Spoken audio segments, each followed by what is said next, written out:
Yesu anasema anabisha kwa yoyote atakayefungua. Pengine ni wewe mpendwa ambaye unanitazama, umekuwa ukisumbuka na hali fulani kwa muda mrefu, mambo hayaendi, vitu haviendi, nyakati zinajirudia zile zile kila mwaka.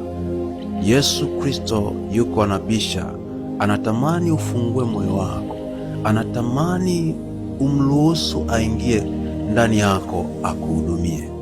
Umekuwa ukisumbuka na tabia, magonjwa na hali za kupungukiwa, kukataliwa, kila muda zinakuwa zinajirudia kwenye maisha yako. Suluhisho ni Yesu Kristo pekee. Hizi ni habari njema ambazo nakupatia. Hakuna kitu chochote ambacho unaweza ukakifanya isipokuwa kwa yeye ambaye anakufahamu. Mungu anakufahamu tangu ulipozaliwa, tangu unatungwa.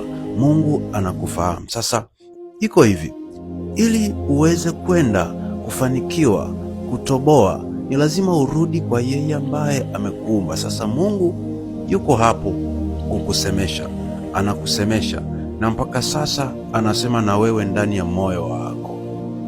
Geuka, acha kutumia akili zako. Yeye anakufahamu, anasubiri tu uchukue hatua ya kumtegemea yeye, kumwamini yeye, kutembea na yeye, kumruhusu katika kila jambo unalolifanya. Iko hivi, ili uweze kutembea ni lazima uamue. Maandiko yanasema mtu ajitwike msalaba wake na anifuate. Mungu yuko hapo, anasubiri uchukue hatua ya kujitwika msalaba na umfuate, na kila kitu kitabadilika.